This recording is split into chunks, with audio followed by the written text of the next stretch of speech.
No quiero entretenerlo demasiado. Isaías capítulo 7,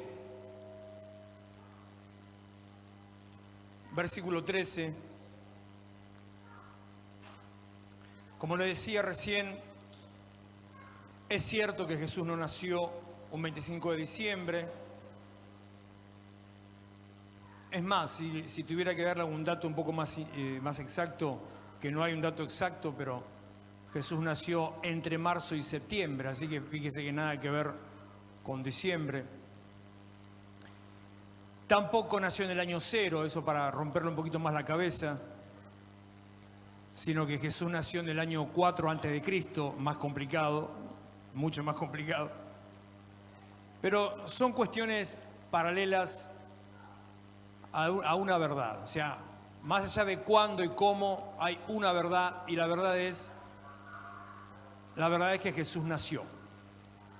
Entonces nos tomamos de esa verdad, que Jesús nació, y parados en esa verdad de que Jesús nació, es que nosotros podemos estar también aquí. Porque hay un versículo que dice: si Jesús no hubiera resucitado, vana sería nuestra fe. Si Jesús no hubiera resucitado, ni usted y yo estaríamos acá hablando de Jesús. Pero para resucitar tuvo que morir, y para morir tuvo que nacer. Entonces, si bien no es el evento más importante, es crucial para la vida humana de Jesús. En un momento determinado, en un instante y en un contexto especial. Por eso te decía antes, no importa la situación en la que te encuentres, en un contexto especial Jesús nació. En un momento histórico especial Jesús nació. En un momento de gran crisis, de todas las que se le ocurran, Jesús nació. En la historia, en la política, en la economía, en lo social, en lo religioso, en lo moral, en todas esas áreas era un tiempo de crisis. En ese momento Jesús nació. La gente se había olvidado de Dios, ya no practicaba, o si lo hacía, si practicar una fe, lo hacía solamente por costumbre, no con convicción. Los templos eran solamente para recaudar dinero. Los gobiernos oprimían a los pueblos. Las potencias invadían otras naciones. Calcule usted que era el momento del gran apogeo del Imperio Romano, que abarcaba toda la Europa conocida de hoy, más el norte de África. Todo eso era el Imperio Romano. Entonces, tremenda potencia. Pero todos, y toda la situación, y todos se habían alejado de Dios. En ese contexto es que Jesús nació. Por eso, más allá de cuál sea el problema, tu problema o el problema general, tu conflicto o un conflicto social, más allá de la crisis económica, más allá de las pestes, plagas, del COVID o no COVID, más allá de lo que sea, Jesús una y otra vez manifiesta su vida y su propósito en cada uno de nosotros. Él no vino para los de aquel momento. Él vino para que usted tenga vida hoy. Y si incluso estuvo alejado, si se separó del Señor, si pasó un momento difícil, si se alejó totalmente y anduvo por caminos desviados, aún así Jesús también nació para que hoy se vuelva a encontrar con Él. En este tiempo que estamos, y ya a la puerta del 21, lo digo en cada una de estas reuniones, es increíble que ya estamos hablando de eso. Se nos fue el año, ni nos dimos cuenta. Todo el año hablando solamente de virus. Y sin embargo ya estamos ahí. Estamos a 8 días del 2021. Un año que, no me quiero poner en mala onda, ya se los he dicho en otras ocasiones, lo repito hoy, un año que va a ser peor que este. La crisis social va a ser peor que la de ahora. La crisis económica va a ser peor que la de ahora. La crisis moral va a ser peor que la de ahora. Con más razón, tenemos que darle lugar a que Jesús nazca y se manifieste en nuestro interior. Isaías capítulo 7, versículo 13, le decía 7:13 al 16 NBI. Entonces Isaías dijo: escuchen ahora ustedes, los de la dinastía de David, no les basta con agotar la paciencia de los hombres que hacen lo mismo con mi Dios. Fíjese que era una situación ya prácticamente como la de ahora, agotar la paciencia de Dios. Estamos en un tiempo donde se está haciendo una carrera para agotar la paciencia de Dios por todos los medios, decisiones, leyes, aborto, ideología de género y demás que va en contra del plan de Dios. Así ocurría en aquel momento. Dice el profeta, continúa, por eso Señor mismo, por eso, porque Dios está harto, el Señor mismo les dará una señal. La señal es, la Virgen concebirá y dará a luz un hijo y lo llamará Emmanuel. Es el primer anuncio, la primer profecía del nacimiento de Jesús. La primer profecía de la venida del Salvador. La primer profecía de que esto se va a solucionar. Pasó un ratito, desde que Isaías dijo esto pasaron casi 500 años, pero igualmente la cosa ya estaba ahí marcada. No importa cuánto tarde, en el plano espiritual ya está hecho y en el momento apropiado de Dios eso va a suceder. No importa cuánto tarde tu promesa, no importa cuánto tarde tu respuesta, en el plano espiritual ya está hecho y cuando sea el momento apropiado eso va a suceder. Y cuando sea el momento indicado, perfecto, es exacto para que vos lo puedas recibir y lo puedas disfrutar, así va a suceder en tu vida. Como dice el apóstol Pedro, algunos creen que Dios tarda, pero Dios no se tarda, dice, sino que está haciendo algunas otras cosas. No le leo el versículo para no irme del tema. Está haciendo algunas otras cosas, esperando a algunos otros. Dios no se tarda, Dios tiene una manera, Dios tiene un plan. Versículo 15. Cuando sepa elegir lo bueno y rechazar lo malo, comerá cuajada con miel, porque antes de que el niño sepa elegir lo bueno y rechazar lo malo, la tierra de los dos reyes que tú temes, Isaías estaba hablando, era un pueblo que estaba en medio de enfrentar una guerra. Isaías estaba en medio del conflicto asirio-babilónico. Isaías estaba donde una nación que estaba por ser invadida, una nación que había incluso los enemigos. Eso, si quiere estudiar un poquito de historia, lo va a encontrar en la historia, la alianza asiria-babilónica contra Palestina. Eso es de lo que Isaías está hablando. La tierra de los dos reyes que tú temes, dice, pero ahí se me apagó ese luz justo, quedará abandonada. Voy abajo a ver si me escucho un poco. Acá me escucho un poco. Quedará abandonada. ¿Qué significa? En el momento de plena crisis, en el momento de mayor crisis, en el momento del mayor conflicto, en el momento en que es anunciado que iban a ser un Salvador, en el momento en que está profetizado que Jesús está por nacer, cuando Él esté y empiece a desarrollar su ministerio, cuando Él se empiece a mover, está hablando de que es un niño, es un infante, todavía algunas cosas no las sabe, pero cuando empiece a discernir, o sea, cuando vaya creciendo, tu conflicto, tu temor, tu problema desaparece. El crecimiento de Jesús tiene que ver con la manifestación de su reino, de su imperio y de su autoridad. Y tiene que ver con que yo lo crea, lo entienda y lo reciba en mi vida. Seguido a esto, la segunda profecía o anunciación sobre el Mesías la encontramos en Isaías capítulo 9, versículo 6. Reina Valera, please. Versículo 7. ¿Qué dice? En la canción de las chicas estaba este versículo, que es uno de los más conocidos. Porque un niño nos es nacido, hijo nos es dado, y el principado sobre su hombro, y se llamará su nombre. Primeramente tenemos la anunciación, la palabra profética de que en un momento determinado va a nacer alguien que se va a encargar de terminar con la guerra, con el conflicto, con la división y va a traer paz. Seguido a eso empieza a hablar el profeta ya no de lo que va a hacer a nivel global, sino de cómo va a ser Él. Habla de Él, de la esencia, habla de función, habla de propósito. Este versículo y esta palabra tienen mucho que ver con la declaración profética para el año entrante.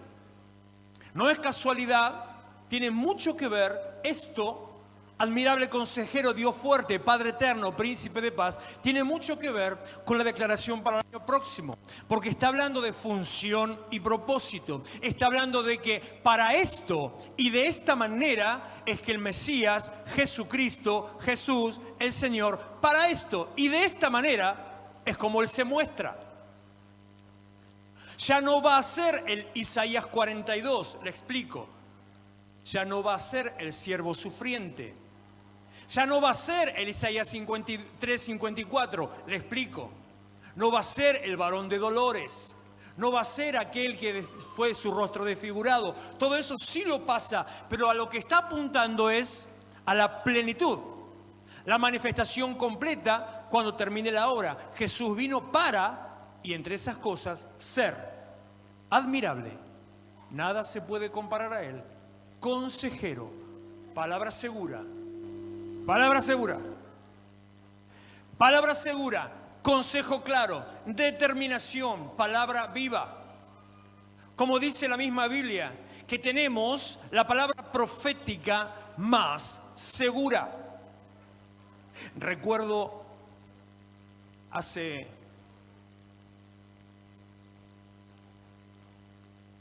20 años atrás, en algún momento, en uno de los tantos momentos de crisis personal, en uno de ellos, cada vez que usted pasa por una crisis piensa que se está muriendo, ¿no? Bueno, mirando desde hoy para atrás, esa de hace 20 años, que era terrible, era una pavada. Las que vinieron después, esas eran señoras crisis.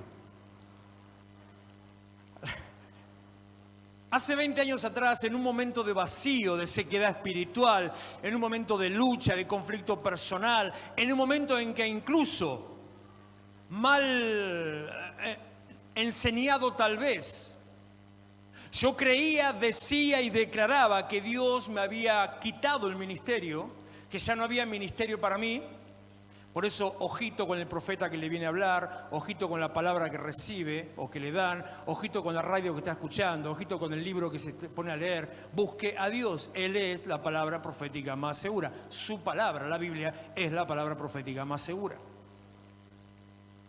Y en esa búsqueda de dirección, claridad, verdad, renuevo, habiendo dejado en ese momento, había dejado los 2 ministerios que Dios me había dado. Así que imagínense si para mí era crisis.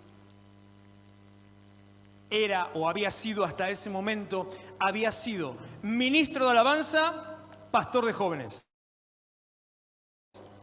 Y había abandonado los 2 ministerios. Sintiéndome ya sin vacío, sin sentido, sin propósito.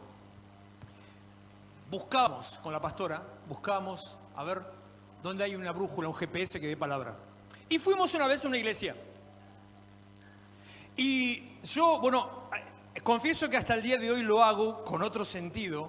Usted me va a ver siempre cuando haya algún invitado predicando en nuestro altar. No es muy habitual, ya lo sabe, pero cada tanto puede pasar. Y cuando pase, quédese tranquilo porque realmente va a estar guiado por Dios y con palabra de Dios. Cuando hay alguno en el altar, yo estoy así, digo, en algún momento algo me va a decir. No el así dice el Señor, sino alguna cosa en algún momento voy a tomar que Dios me esté diciendo, y siempre pasó de esa manera.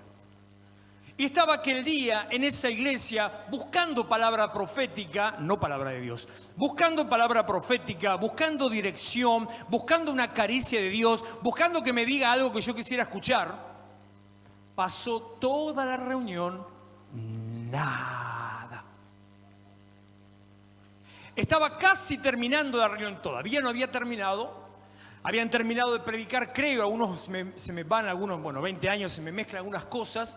Y en un momento, el predicador llama al altar a la pastora, a nuestra pastora, que fue para bancarme a mí, no porque ella quería ir, ella no quería ir. La llama a ella.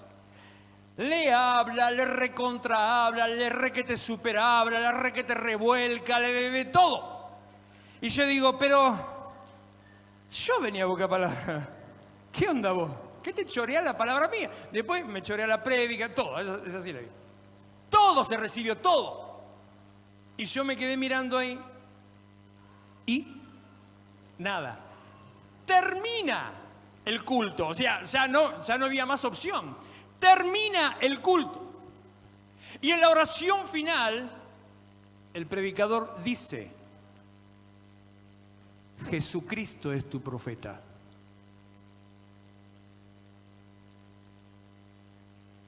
Y esa fue la última vez que salí a buscar palabra a algún otro lado. Y entendí que no era Juan Pepe el que me iba a hablar, sino que era Dios el que me iba a hablar, en la manera en que Dios hable. Consejero, palabra certera, palabra segura. ¿Cuál es el que sigue? Dios fuerte.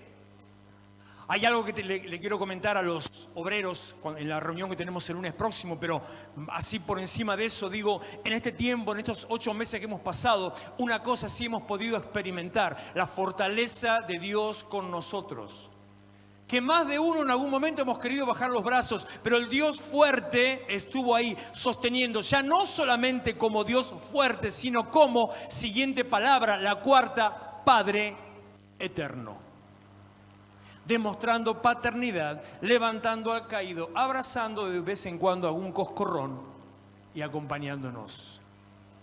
Príncipe de paz. Función y propósito. Para eso viene y para eso está el Señor. Para eso nació. Dice después también el apóstol Juan que Él vino para, lo dije antes al principio, deshacer las obras del diablo.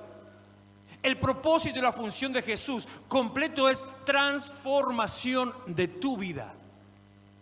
Para que dejes atrás tu pasado, dejes atrás tus luchas, dejes atrás tu dolor, dejes atrás todas tus tinieblas y tu problema y puedas creer que hay algo nuevo, que hay algo distinto, que como decimos en cada reunión, en cada día, que puedas creer, experimentar vos y decirle al otro, hey loco, se puede vivir de otra manera.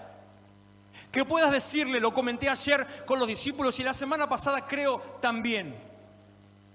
No le puedes decir a nadie en la calle, no puede garantizarle a alguna persona en la calle que Dios lo va a sanar. No puede garantizar que Dios lo va a prosperar. No puede garantizar que Dios le va a quitar las deudas. No puede garantizar que Dios vaya a restaurar su matrimonio. Tampoco. No puede garantizar que Dios le dé un trabajo nuevo, bueno o mejor. No puede garantizar que cambie su situación de vida. Nada de eso yo puedo garantizar. Yo no puedo decirle a alguien en la calle, mira, vení a Cristo, entregate a Dios, vas a ser prosperado, vas a ser enriquecido, vas a tener una casa nueva. No puedo decir todo eso. O sea, lo puedo decir. Pero ¿con qué fundamento real? ¿Quiere Dios hacer eso en esa persona? Si no, ya, ¿qué nos diferencia de pare de sufrir? Pero hay una cosa que sí le puede decir a la gente cuando le habla del Señor. Y esa cosa es segura, es certera, es convincente y es real. Entregate a Dios, acércate a Dios y vas a tener paz.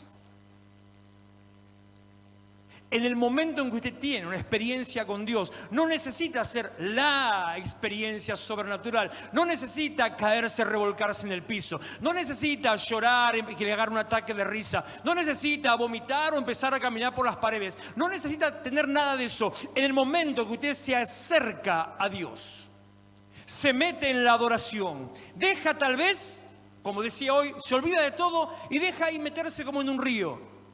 Y empieza a conectarse con Dios. Y como dice su palabra, de gloria en gloria somos transformados. Y la paz del príncipe de paz, el Sara Shalom, se empieza a manifestar en su vida. Gálatas, capítulo 4, versículo 1 al 7. Esto tiene que ver con lo que le dije al principio, solo que no le dije que era Gálatas. Se lo digo ahora. Pero también digo, entre tanto que el heredero es niño, profecía sobre un niño que va a nacer. Profecía sobre función y propósito de ese niño que va a nacer. Un niño que nace, salteamos todo el evangelio, él ya nació.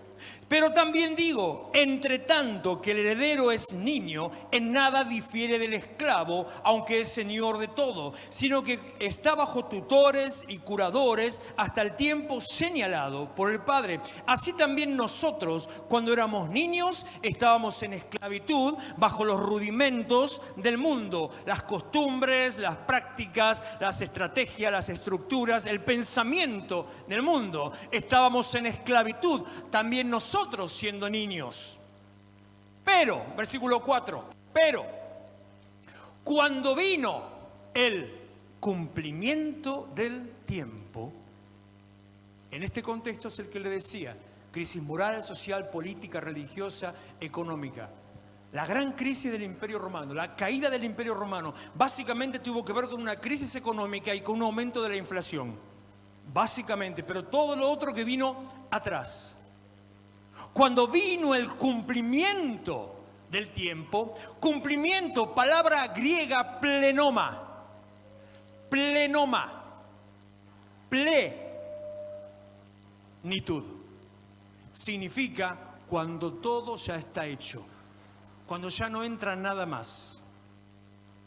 Cuando usted se subió al colectivo y le cerraron la puerta porque no entra ni uno.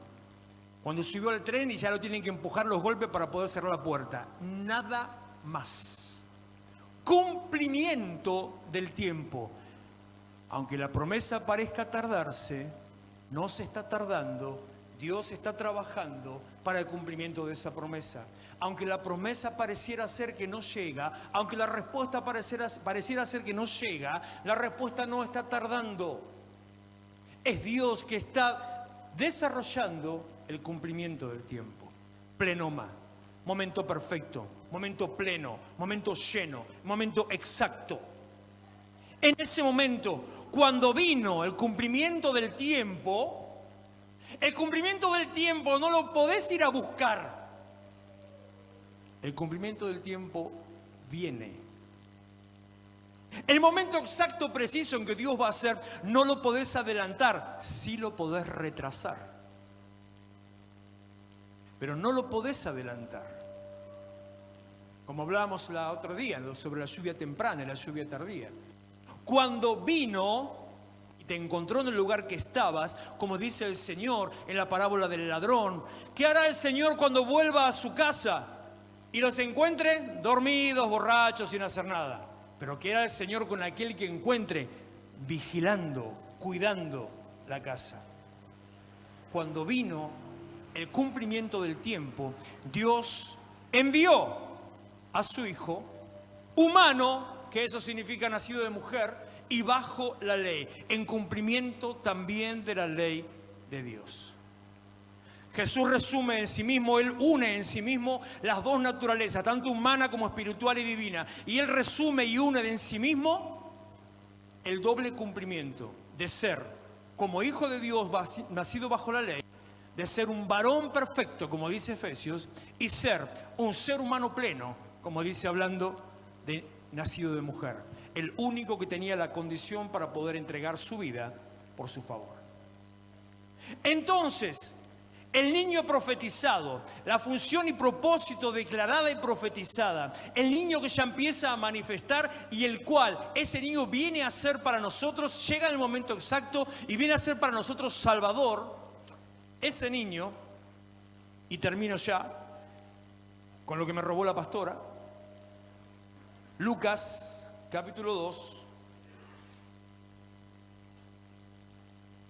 versículo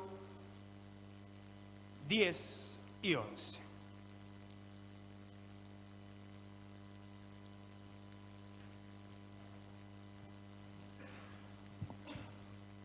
Pero el ángel les dijo, no teman, no teman. Ayer estaba en una reunión en el municipio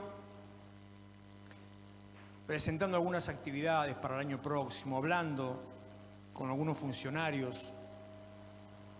Éramos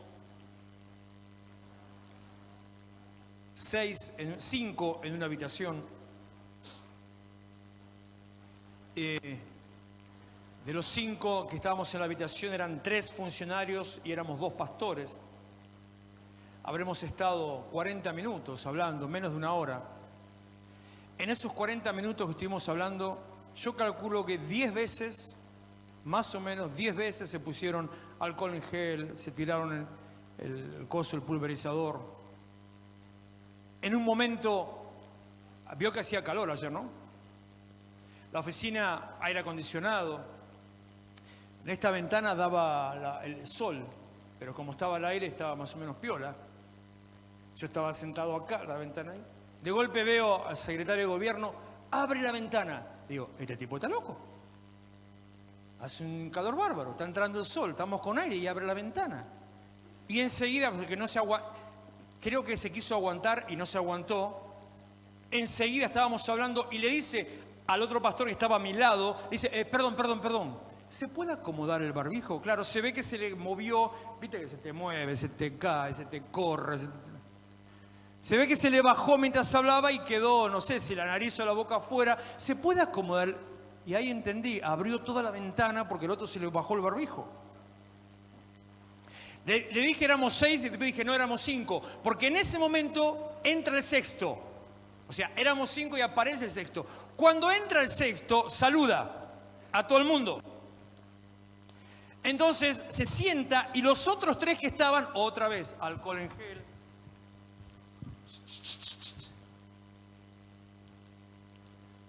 Este es el pastor que yo les conté, ese testimonio robado el sábado, que le dije que estaba trabajando en la comisaría de la mujer y que todo el personal completo se contagió, hasta lo tuvieron que cerrar, y él y su gente, ninguno de ellos.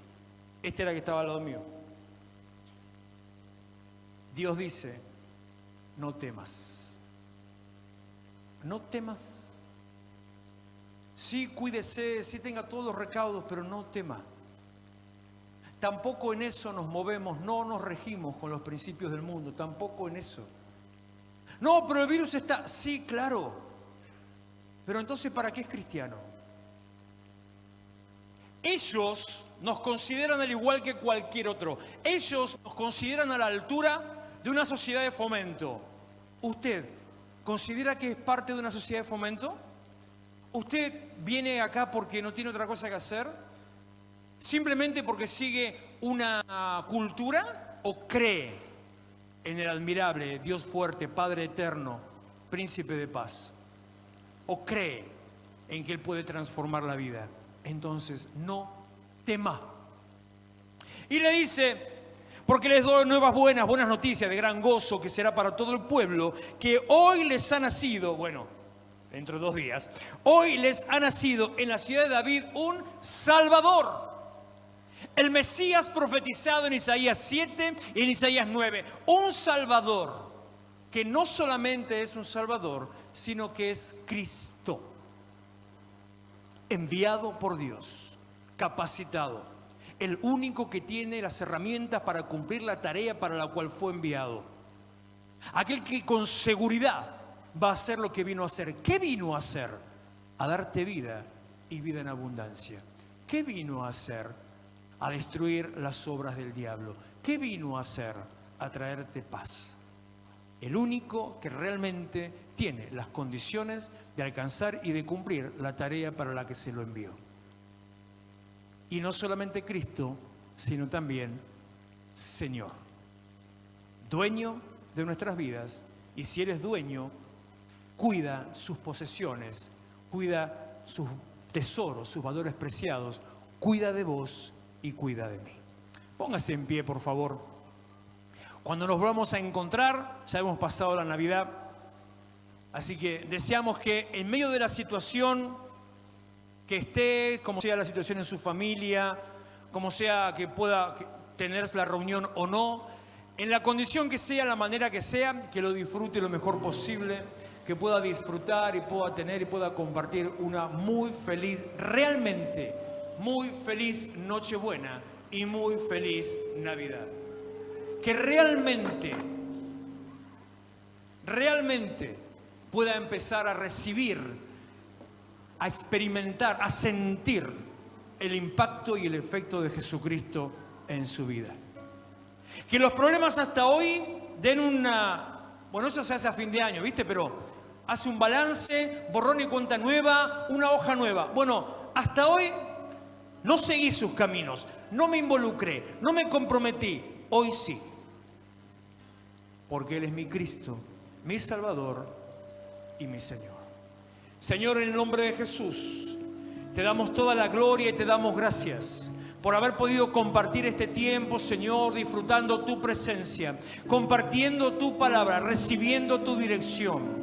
Te damos gracias, Señor, porque te estás moviendo en medio nuestro, abriendo caminos, dirigiendo, guiando a tu pueblo a un camino de bendición. Te damos gracias, Señor, porque nos das el entendimiento, nos das, Señor, la manera de entender que vos estás por delante, que estás al frente, que estás guiando, que estás cuidando, que estás protegiendo. Gracias, Señor, porque aunque vengan tiempos difíciles, tomados de tu mano y tomados, Señor, de tu visión, estaremos seguros, resguardados, libres de toda opresión y de todo mal. Que una vez más, Señor, como tantas veces hemos dicho, una vez más, Señor, hoy podamos repetir: caerán a tu lado 1000, 10.000 a tu diestra, mas a ti no llegará. Que una vez más, Señor, podamos repetir que ninguna plaga tocará tu morada, porque lo elegiste a Él, porque decidiste por Él, porque lo pusiste a Él por refugio, porque lo pusiste a Él por habitación, lo pusiste a Él por seguridad. Por lo tanto, y de esa manera, que no haya enfermedad, no haya plaga, no haya peste que afecte sus vidas. Yo bendigo la iglesia, bendigo su entrada y salida, y en esta noche, para cerrar este tiempo, yo quiero invitarte también, del mismo modo, como dice Lucas 2:11, que puedas recibir en tu vida la experiencia, la ocasión, la oportunidad de que Jesús sea en vos, tu Salvador, que Él sea tu ungido y que Él sea tu Señor. Por eso, antes de terminar, antes de orar,